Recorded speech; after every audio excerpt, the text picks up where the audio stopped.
hoje eu estou atuando pela Arquibancada Esporte Clube, né? Já sou um entusiasta do rugby aí faz um tempão. E eu gostaria de perguntar para o William e para a Raquel, né, que é a capitã da seleção,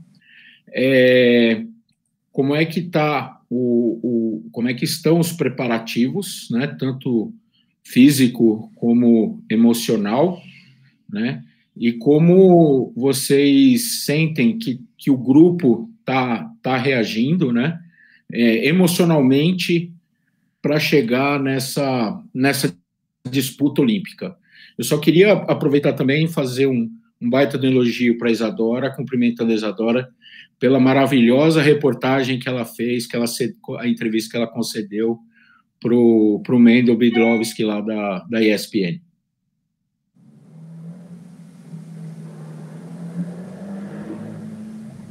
Boa, eu posso começar. Obrigado pela pergunta.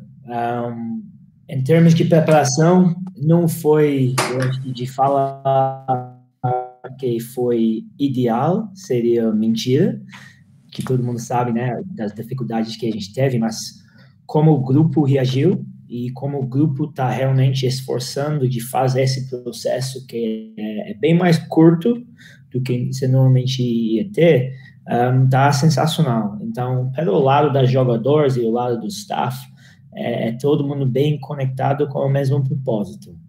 Mas uma coisa interessante é pessoas igual a Liz e Raquel, que já viveu um ano olímpico, talvez sua pergunta vai ser melhor respondida pela Raquel. Mas só do meu lado aqui, estamos felizes e estamos confiantes. Então, a nossa preparação, na minha visão, está muito boa, por mais que o Will diga que não é ideal, mas no período da quarentena, por mais que a gente teve essa dificuldade, mas como grupo a gente se uniu e conseguiu minimizar ao máximo esse empecilho. Então, a gente teve todo o suporte, por mais que os staffs tenham mudado um pouco, o Will entrou logo que a gente começou a voltar a treinar de novo, mas em nenhum momento a gente ficou totalmente parada. O Ari, que é o nosso preparador, não deixou a gente em paz nenhum dia. Então, mantendo a parte de condicionamento, o Will conseguiu dar um bom gás nessa parte de campo e técnico-tático. Mas a energia do grupo também faz muita diferença. Uma coisa extremamente positiva é que a energia do grupo está muito alta e todo mundo muito confiante. Porque, que nem o Will falou, essa conexão entre staffs e atleta está muito boa. A gente está vendo a mesma coisa em busca do mesmo objetivo. Então, está muito gostoso, está o resultado nos...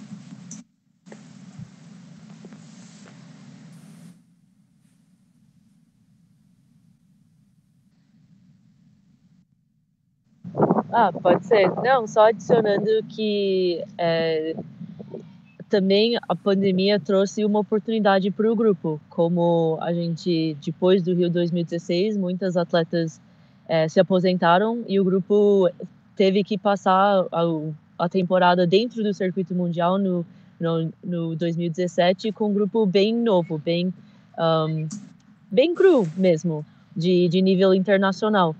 E ao longo desses últimos anos de tentar se classificar em Hong Kong em 2018, não dá certo, ganhar a classificação em 2019, o grupo vem crescendo, e 2020, mesmo com as dificuldades da pandemia, até nesse ano também a pandemia continua, o grupo teve esse ano a mais para ganhar mais experiência e se fortalecer em muitos sentidos. Então, um ciclo olímpico muito atípico, mas também para as Iaras um ciclo olímpico muito especial.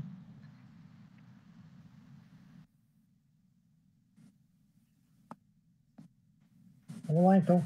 Bom, boa tarde a todo mundo. Izzy, Raquel, Bianca, Will, Vitor Ramalho, Portal do Rugby. Eu queria, jogando para a Izzy e para a Raquel, porque elas, né, já estiveram numa Olimpíada, eu queria fazer essa comparação com 2016. Né? Como é que vocês enxergam, fazer uma comparação entre a seleção que foi convocada para agora e aquela de 2016. A de 2016, até precisava fazer um levantamento com relação à idade, mas eu acredito que fosse até um pouquinho mais experiente do que essa seleção de agora, né? Eu queria também que vocês fizessem uma comparação em termos das características do elenco mesmo, né? Como é que vocês enxergam, né, aquele time para esse, quais as diferenças? Temos físicos, temos técnicos, temos táticos, enfim, mas uma comparação com 2016 para a gente ter uma perspectiva com relação a essa comparação entre os 2 anos. São grupos completamente diferentes, né? Assim, digo em quase todos os sentidos que tu citou. Em 2016, nós tínhamos um grupo muito experiente de rugby, mas com pouca experiência internacional. Então, por mais que fosse um grupo mais velho, tipo, a gente tinha muitas meninas naquele grupo que fizeram parte lá das primeiras seleções. Então, nós tínhamos um grupo que tinha um longo período de rugby, porém, a gente não jogava tanto campeonato internacional. Então, o rugby, num geral, também mudou muito desde de 2016, num contexto geral. E esse hoje ele é um grupo mais novo, mas acaba sendo um grupo que tem maior experiência com jogos internacionais também, justamente por a gente ter jogado o Circuito Mundial 2017, a gente ter sido convidado em alguns, mesmo não sendo membro fixo, com a conquista de Hong Kong, com a disputa do circuito. Então a gente é um grupo mais novo em idade, mas um grupo também um pouco mais experiente em jogos internacionais. E só puxando esse gancho, o grupo que a gente tem hoje, a gente vê o trabalho que foi construído antes do Rio 2016. Nomes como a Bianca mesmo, a Mari, elas já estavam treinando com a seleção, com toda essa juventude, elas trouxeram essa experiência até hoje. Então, a preparação olímpica delas durou esses 8 anos, não só esse último ciclo. É muito legal ver aqui umas sementes que foram plantadas pelo grupo que sonhou o primeiro sonho olímpico, a gente está colhendo esses frutos hoje. Então, é interessante, vai ser muito interessante ver que tem muito sangue novo no grupo, traz um pouco mais, eu acho, de ousadia e alegria, que talvez elas não têm tanta noção do que é o impossível, do que talvez nós que já sentiu algumas coisas, que elas têm menos barreiras mentais nesse sentido. Então, elas conseguem trazer mais confiança para o grupo e, no geral, o grupo está começando a se entender como é possível construir um rugby brasileiro, que é nosso, com estilo próprio, com fortalezas próprias. E a gente tentou já buscar essas ferramentas em Dubai, nos Estados Unidos, nessas preparações amistosas, e esperamos mostrar mais disso em Tóquio.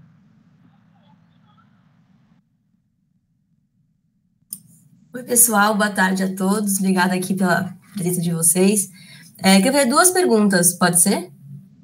A primeira para o Will, queria perguntar agora qual que é o foco de vocês, né, como comissão técnica, o que precisa melhorar, o que precisa ter um cuidado maior para que possa chegar em Tóquio e ter um bom desempenho. E para as meninas, eu queria perguntar, aí quem quiser responder, sobre essa mudança de visual, da identidade de vocês, né? Primeiro, parabéns, ficou muito legal. E o quanto isso, né, às vésperas dos jogos, foi importante para vocês, né? Mais uma motivação, um combustível de chegar com uma marca consolidada, feminina, né? Então, eu queria saber um pouquinho de vocês sobre isso. Obrigada.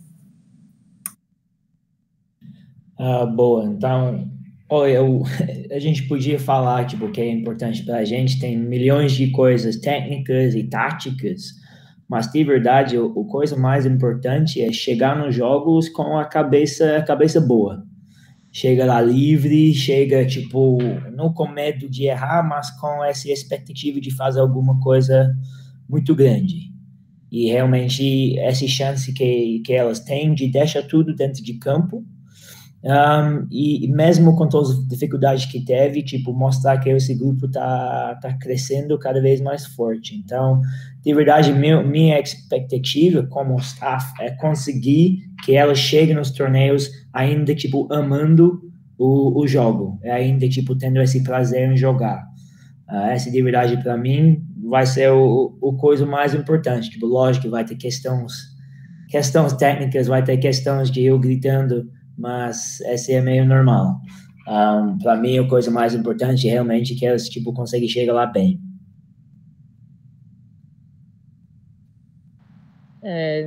Posso já, com a segunda pergunta sobre nossa identidade visual, foi, assim, um reconhecimento de uma luta nossa como grupo para firmar essa identidade própria. Então, veio dessa jornada de se entender como Yaras. A Marjorie, que era manager na época, em 2013, 2014, ela fez uma pesquisa bibliográfica para ajudar a gente a chegar nessa imagem da guerreira indígena e, como grupo, abraçar essa identidade cada vez mais, o que significa ser uma Yara, o que significa fazer parte disso.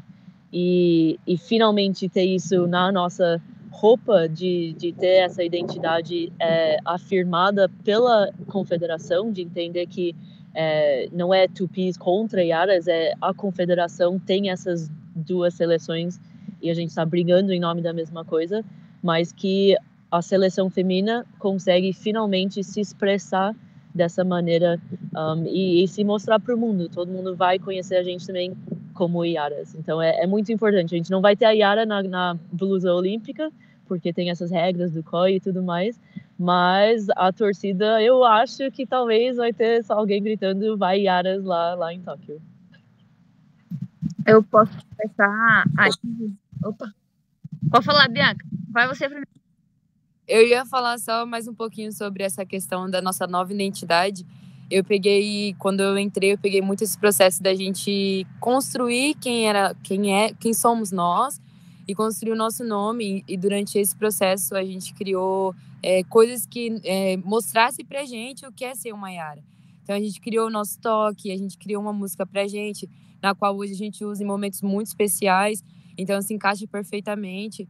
E é muito legal, sabe, fazer parte desse processo na qual a gente construiu coisas juntas, sabe? Não aconteceu do nada, que foi esse ano que caiu como vamos fazer hoje essa imagem, né? Foi desde 2013 que a gente começou a construir isso, começou a olhar mesmo pra gente, o que vai representar a gente.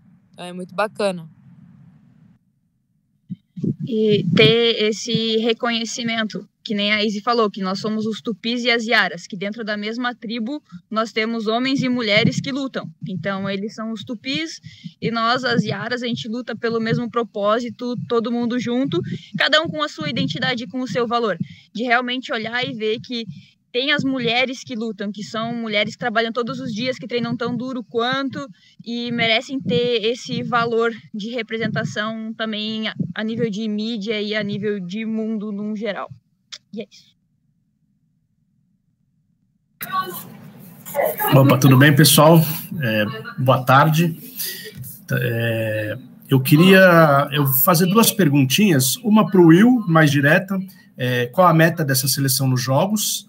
E a segunda pergunta seria para o grupo, talvez Raquel e Bianca, assim, dá para perceber que o grupo tem uma mudança social, tem mais atletas negras, mais gente de periferia, de projeto social, vocês também estão mais fortes fisicamente, mais rápidas, e é uma evolução de como o esporte está tentando se popularizar no Brasil, então é mais um retrato do brasileiro nessa equipe, e eu queria ouvir da Raquel, que talvez seja a mais antiga do grupo, né, que lá atrás, mais antiga, não falei mais velha, que tá desde cedo, e a Bianca, que talvez seja uma representante desse novo rosto também da seleção, como que elas veem essas mudanças? Boa.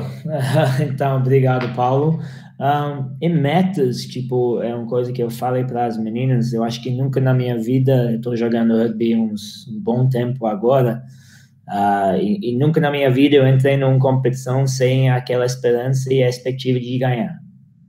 Eu não sei como trabalhar com outra coisa, e também como a gente está ainda juntando, né? Eu teve só o prazer de jogar tipo 2 vezes junto com as meninas. A gente teve Dubai e teve nossa preparação nos Estados Unidos. Então, infelizmente, ainda eu estou conhecendo meu time, mas conhecendo elas, eu sei que cada um vai lá para todo jogo ganhar, todo jogo brigar. Não existe um jogo que a gente fala que não tem chance. Todo jogo para a gente é oportunidade. Então, de verdade, metas, muito mais metas em deixar algum legado e deixar algum orgulho no campo, mostrando esse novo cara de rugby brasileiro, que não vai ser nada igual a qualquer outro país no mundo. A gente vai criar alguma coisa nossa. Boa. Falando do perfil nosso, já que eu estou há tanto tempo aqui, né, pessoa mais experiente, acho que o nosso grupo, num geral, do rugby, nós sempre tivemos, assim, uma boa diversidade, porque a galera do rugby é tipo, lá no futebol você não estava bem no goleiro, vou para conhecer outro esporte, conheci o rugby. Essa pessoa corre muito no atletismo, vem conhecer o rugby. E a gente foi criando assim um grupo com a galera vindo de diversos esportes, de diversos lugares, que a gente sempre abraçou todo mundo, sem discriminação. Então acho que isso é uma das grandes riquezas do nosso esporte. Teve algumas mudanças de pessoas, mas eu acho que essa mistura de povos a gente sempre teve e a gente continua trazendo. Muito por essa valorização de todo mundo. Quem tem interesse de jogar sempre é abraçado. É o gordinho, o magrinho, o rápido, um pouquinho mais lentinho, alto, baixo. A gente consegue encaixar todo mundo junto. E ainda mais nessa nova proposta do Will de jogo, do nosso rugby brasileiro, a gente valorizar cada característica. Tipo, eu vim do futebol, então eu sei usar meu pé, vamos aproveitar isso no jogo. Fulaninha veio do atletismo, ela é muito rápida, vamos usar a velocidade dela no jogo. Talvez alguém veio do vôlei, ela é alta, vamos ver aonde a gente consegue encaixar isso no nosso jogo. E valorizar cada individualidade, isso que faz a riqueza do nosso jogo. E levando para um lado de fora, de viver a vida, a gente acaba compartilhando muitas experiências, a gente acaba mostrando que existe também o outro lado da história. Às vezes eu posso ter uma vivência muito boa, já outra pessoa não. Então eu consigo compartilhar isso, eu consigo, como pessoa e como indivíduo, crescer também com a experiência que a minha amiga tem, de passar mesmo, compartilhar quem eu sou, o que eu sou, e de uma forma muito boa atribuir que a pessoa também cresça. Que ela entra aqui de uma forma e com certeza ela não sai da mesma forma que ela entrou. Ela vai sair daqui com experiência, vai sair uma pessoa madura, uma pessoa responsável. Então é muito bom fazer parte disso, dessa transformação. De onde eu venho, eu consigo atribuir muito na vida das pessoas.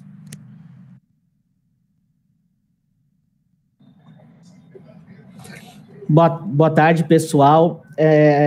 Bom, a pergunta dirigida, na verdade, acho que uma ao William e a outra acho que seria bacana ouvir as meninas.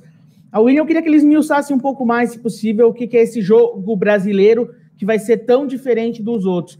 Onde você acredita, até pelo pouco tempo que você ainda está na seleção, mas onde você acredita que já vai ser possível extrair essas peculiaridades e conseguir fazer um jogo diferente? E para as meninas, eu queria que elas falassem do grupo que o Brasil caiu, que é um grupo bem complicado, com a seleção do Fiji, que é sempre difícil, o Canadá, que vocês já enfrentaram. A Bianca está dizendo que não.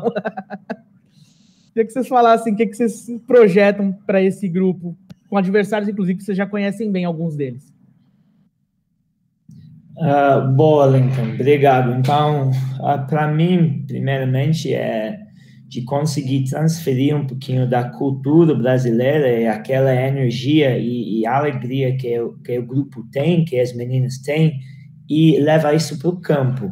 Então, essa vai ser uma das primeiras coisas, lógico, porque qualquer coisa que a gente quer construir no campo de verdade, é uma reflexão de o que as meninas são, tipo, no vida reais, e como a gente comporta como grupo.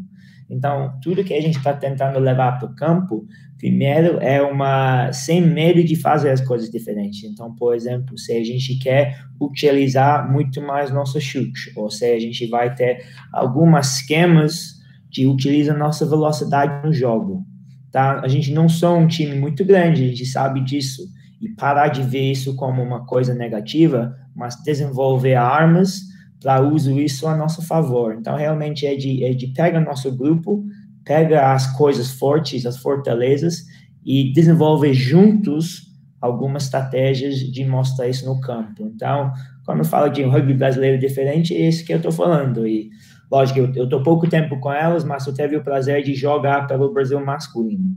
Então, tipo, meu entendimento da cultura mesmo já começou faz um bom tempo. Então, para mim, conhecendo as meninas primeiro e depois decidindo como a gente vai colocar as coisas no campo, foi um grande parte do processo.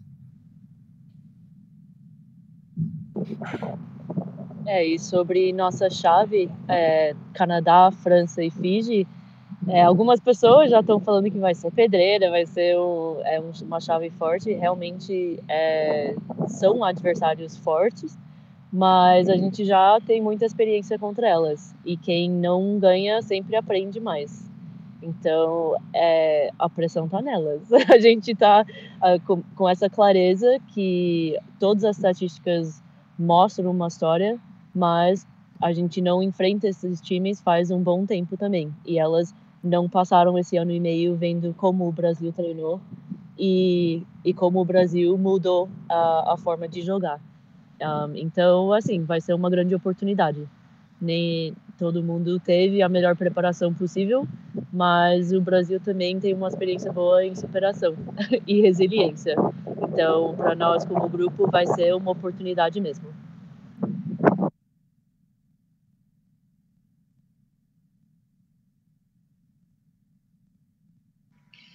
Quero sim. Não, na verdade, o Lincoln começou a antecipar, mas eu quero focar um pouquinho nessa questão do grupo do Brasil, né? Porque os Jogos Olímpicos, eles oferecem uma situação bastante distinta, né? Distinta não, é parecido com outros torneios de circuito mundial, mas é sempre uma questão importante, né? Que é a matemática, né? Se a gente conseguir uma vitória, começa a fazer conta para ver se passa como um dos melhores terceiros, né? Por isso o jogo contra a Fiji é tão importante. Eu queria saber de vocês, né? Como é que vocês estão pensando nessa estratégia para o grupo, né? Começando com o Will. Fiji é uma seleção que o Brasil já venceu em 2015, faz um tempinho já que não vence, portanto, né? Canadá é aquele time que sempre o nosso jogo nunca encaixou muito bem com delas, né? Tem um jogo muito físico, também quero saber como é que a gente está pensando. Quando eu penso em Canadá na era Will, eu penso um pouquinho no Band, né? Que certamente ajudaria bastante aquele jeito do Band de jogar, de enfrentar esse Canadá. E a França, o Brasil jogou, né? Em Dubai e foi bastante interessante, na verdade. O Brasil venceu a seleção 2 lá da França. É uma seleção muito técnica, né? Mas também já mostrou que que é possível, né? Jogar de igual para igual com elas. Então eu queria saber como é que vocês estão imaginando essa estratégia do grupo, né? Mesmo que não dê para vencer um jogo, tomar menos ponto, conseguir a vitória contra a Fiji, fazer um saldo ali. Como é que vocês estão imaginando esses embates? Boa, então posso começar da minha parte. Realmente leva um jogo cada vez e atacar todo jogo com a intenção de mostrar nossa melhor performance no campo. Então a gente vai atacar todo jogo com a expectativa de ganhar, sabendo que quando a gente pisa no campo, eu tenho certeza absoluta que as meninas vão se entregar até o fim, conhecendo elas e conhecendo pelo tudo que elas passaram de chegar aqui.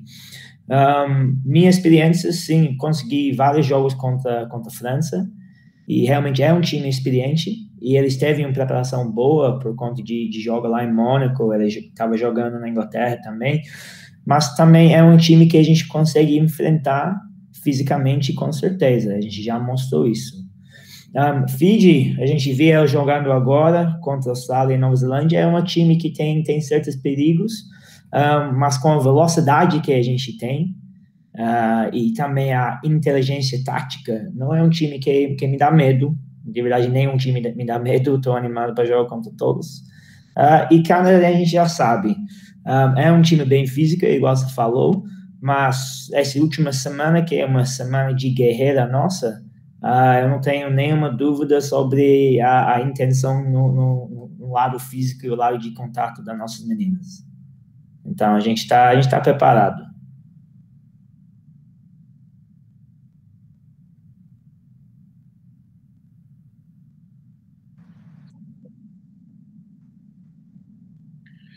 A minha pergunta vai para a Bianca.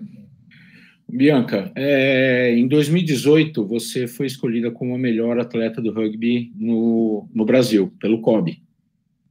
E você veio de uma contusão em 2016 que adiou o seu sonho de participar de uma Olimpíada. Você teve uma contusão lá séria, você teve um problema sério, não pôde participar. De 2018 para cá, você vem voando nos campos aí, né? A gente vê você fazendo tries incríveis, né? E eu diria que você está num dos seus melhores momentos jogando. Como é que está o coração e a concentração para chegar lá no Japão e arrasar do jeito que você tem arrasado nos jogos aqui no Brasil? Bom, primeiro, obrigado pelos elogios. Isso é fruto do trabalho que a gente vem fazendo, não só dentro como fora de campo. É muito importante ressaltar que um atleta ele não é só feito de treinamento, que ele precisa descansar, ele precisa fazer uma boa alimentação, ele precisa conviver com as pessoas que ele ama. Isso atribui muito na vida de um atleta. Como você falou, 2018 foi um ano aí muito produtivo, de algumas conquistas, de algumas perdas no sentido de perder jogos e de aprender muito com isso. Em 2019 foi bem duro pra gente, aí no Pan-Americano, a gente estava com uma expectativa muito grande, então foi bem dolorido, mas como a Izzy falou, quem perde sempre aprende muita coisa, e desde então a gente tem trabalhado muito o nosso psicológico, de colocar o nosso pé no chão, de saber para onde a gente vai. É claro que a ansiedade e o medo, ele existe, mas o medo, ele não significa que eu não tenha coragem, né? O medo sempre vai existir, mas o que vai diferenciar é o que eu vou fazer dentro de campo. Então, trabalhando duro para isso, tô me cobrando muito, e às vezes isso chega a ser meio duro comigo mesmo, eu passei por um período olímpico e tô passando por outro, então sempre tem aquele, ai meu Deus, tenho que dar o melhor, tenho que conseguir ajudar as minhas amigas, tenho que ter fitness para conseguir treinar, jogar, é uma loucura. Mas eu estou muito feliz, estou muito alegre, a gente vem com um grupo aí muito novo e está sendo muito gostoso, sabe? A nossa vibe está muito diferente, a gente tem se ajudado da melhor forma.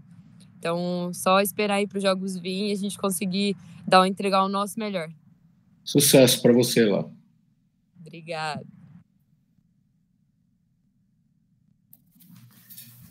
Boa tarde a todos, desculpa pelo atraso. Izzy, Raquel, Bianca, pessoal. Pergunta para Raquel, capitã.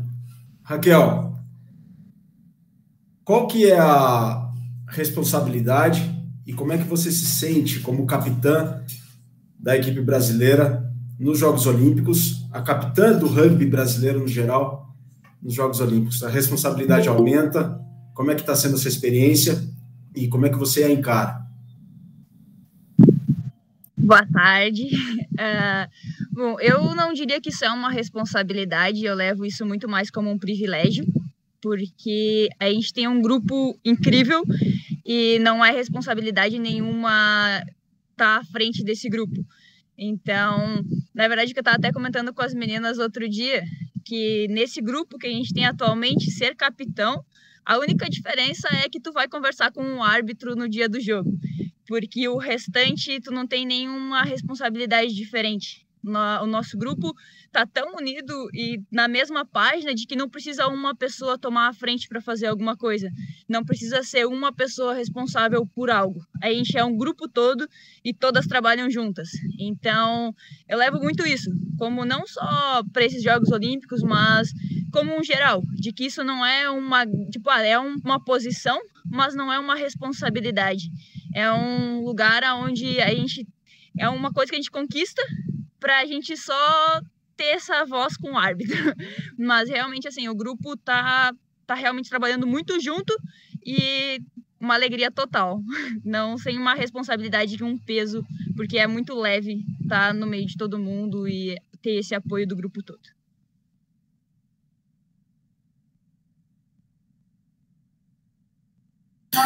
Fazer sim, fazer para a Izzy agora, eu estou nesse processo também de ir para Tóquio, são milhares de protocolos, depois do credenciamento de testes antes de viajar, do embarque. A gente viu alguns casos de atletas, a Silvana Lima do surf, que testou negativo aqui, pegou o avião, chegou em El Salvador para uma competição, testou positivo. Um atleta o Daniel Carguinin do judô também foi para o Mundial em Budapeste, testou negativo aqui, chegou lá, pegou positivo. Quer dizer, quais são as preocupações que vocês têm, você, né, falando pelo grupo, Izzy, da Covid e das precauções, dos protocolos que vocês estão tomando para não correr nenhum risco de ficar fora num momento tão importante como esse? Obrigada pela pergunta, Paulo, e primeiro reconhecer que a pandemia não acabou, principalmente no Brasil. estamos num momento difícil, continua sendo difícil pela realidade dos números mesmo, e alguma falta de cuidado com quem precisa tomar algumas decisões para cuidar dessa situação. Então, nós, atletas, e nossa comissão também, a nossa responsabilidade é cuidar de quem faz parte desse grupo. A gente, como grupo, tem vários protocolos criados por nossa médica da seleção, tem todo o departamento médico trabalhou bem essa questão de como minimizar o contato que o grupo tem, principalmente nesse momento, com pessoas de fora. A gente vem fazendo teste quase toda semana, faz quase um mês que a gente faz teste com tanta frequência, e então esse é só um aspecto de todos os cuidados necessários. Testagem frequente, minimizar contato, muita consciência e práticas de higiene pessoal. Então, não tem segredo. Primeiro reconhecer a importância e a gravidade da situação em que o vírus só não vai embora. Precisamos fazer nossa parte. Felizmente, o COI também doou vacinas para a delegação do Brasil e também, com isso, vacinas para a população brasileira também, que é um grande ponto positivo nesse sentido. Mas vacina não previne que você nunca vai contrair o vírus. Então, enfrentar mesmo essa realidade que precisamos tomar todos os cuidados e respeitar mesmo os protocolos. Não pode só achar que não vai acontecer comigo. Estamos em ótima saúde agora e infelizmente, pode acontecer algo fora do nosso controle. Então, o que está dentro do nosso controle é quão bem a gente segue esses protocolos, respeitando mesmo que esses protocolos existem por um motivo, e que se tudo vai correr bem lá no Japão, vai ser essa mesma mentalidade de solidariedade e respeito.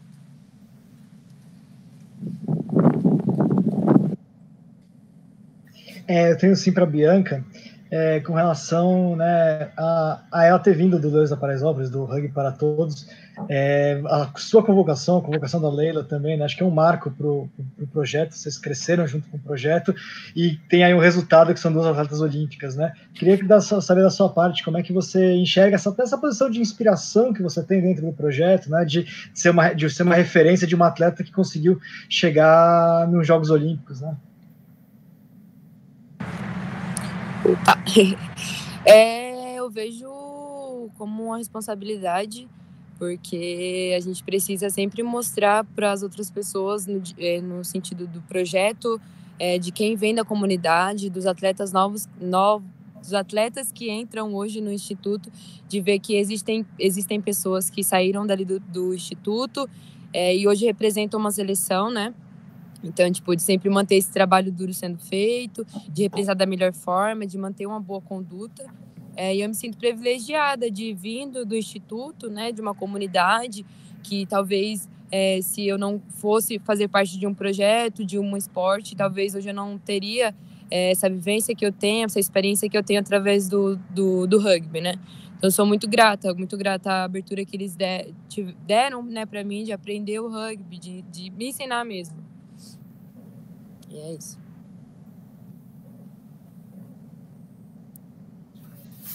Tem uma pergunta para as 3.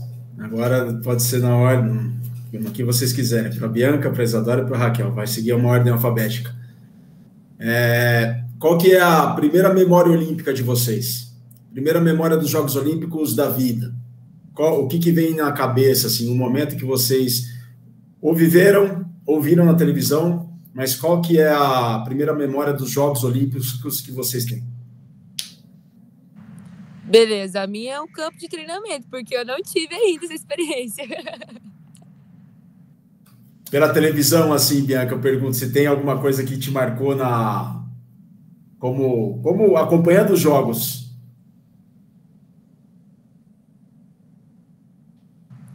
Então, foi um momento muito difícil de não ter participado, né, dos jogos. Eu acho que eu assisti um jogo só, eu não me lembro muito bem. Me desculpa, amigas, vocês sabem que eu amo vocês, mas foi preciso respeitar esse período. Eu sei que elas representaram muito bem. Acho que o rugby brasileiro estava no processo de ele ser reconstruído. É isso. Tipo, talvez não me colocar nessa parte, tô brincando. Mas sendo muito sincero. A sinceridade é sempre bom. Nossa, minha família adora os Jogos Olímpicos. É assim, grava tudo, assiste tudo.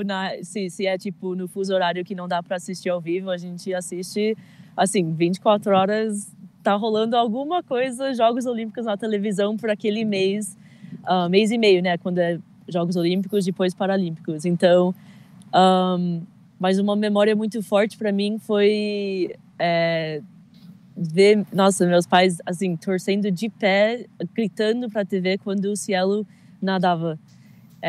E foi uma memória, assim, meus pais são cidadãos americanos agora, eles têm muito orgulho agora de ter essa dupla cidadania, mas foi uma das memórias que eu tenho em que eles ficaram tão orgulhosos de uma performance brasileira nos Jogos Olímpicos. Foi assim, de eu ver esse orgulho deles pela nação, que com toda a história deles, de ter saído do Brasil da forma que saíram, de tomar essa decisão de construir outra vida nos Estados Unidos, os Jogos Olímpicos foi um momento para ver ele, tipo, o coração brasileiro bater forte.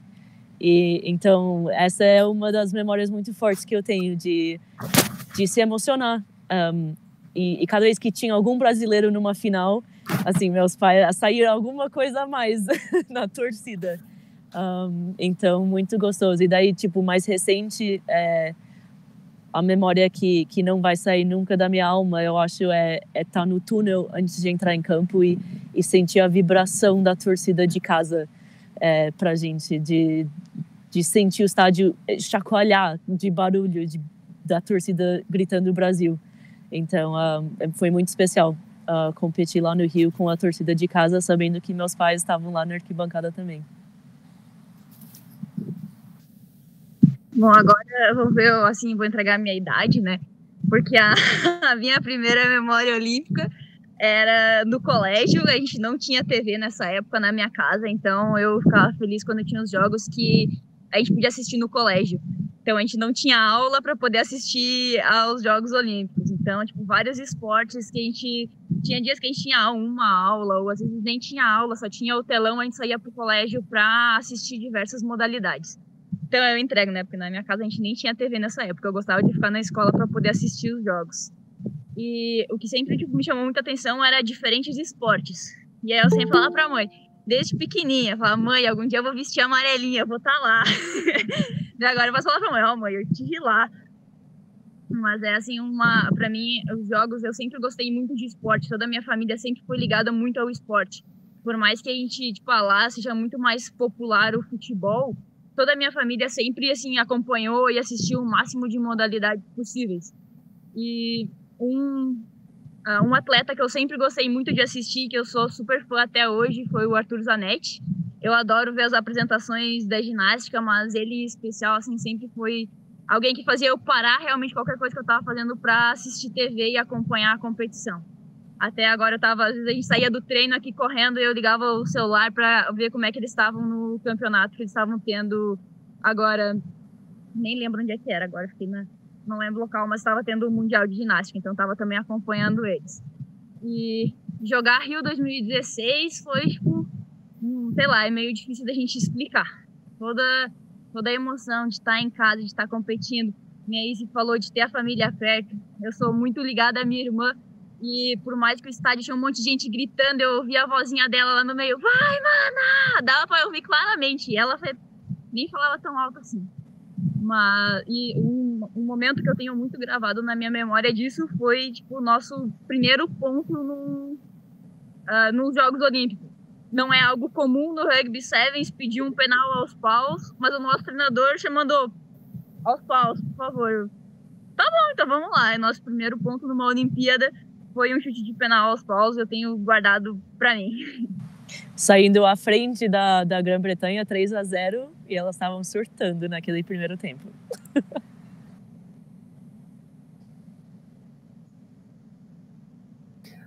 Tenho sim. Oi, gente. Boa tarde a todos vocês. Eu sou aqui da TV Vanguarda, de São José dos Campos, e eu estava vendo que as 10 meninas, né, depois vocês me corrijam se eu estiver errada, as 10 meninas estão todas concentradas aqui em São José dos Campos, não é? Eu queria saber por que São José foi escolhida para receber todas, concentrar todas aqui no centro.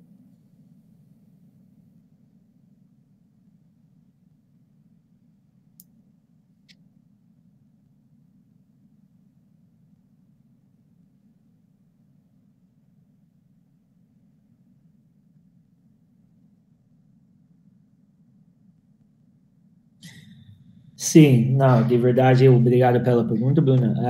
Em total, a gente tem 25 meninas hoje em dia. A gente está aqui com 24, um delas não está com a gente. E depois tem uma staff também que lógico, está sempre junto. São José, a gente tem nosso centro de treinamento aqui, então ele fornece para a gente um ambiente para treinar, uma forma segura, onde a gente realmente pode criar uma bolha.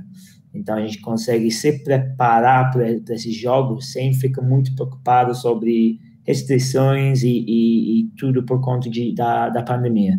Então, ele é um base que a gente já usou antes de jogos lá nos Estados Unidos e também antes de a gente viajar para Dubai. Então, ele é uma tática nossa de tentar minimizar o risco para a gente e também para as outras pessoas.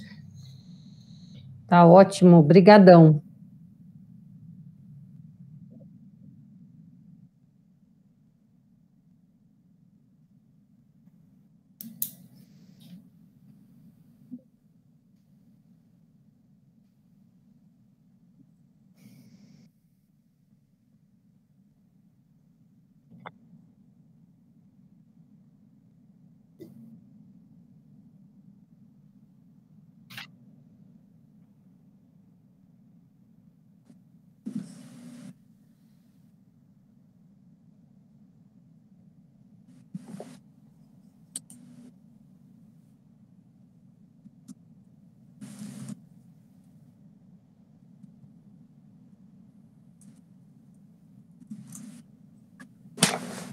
Obrigado, pessoal. Muito obrigada. Valeu, gente. Sucesso, viu? Obrigada. Valeu, pessoal. Êxitos, meninas. Êxito eu. Tchau.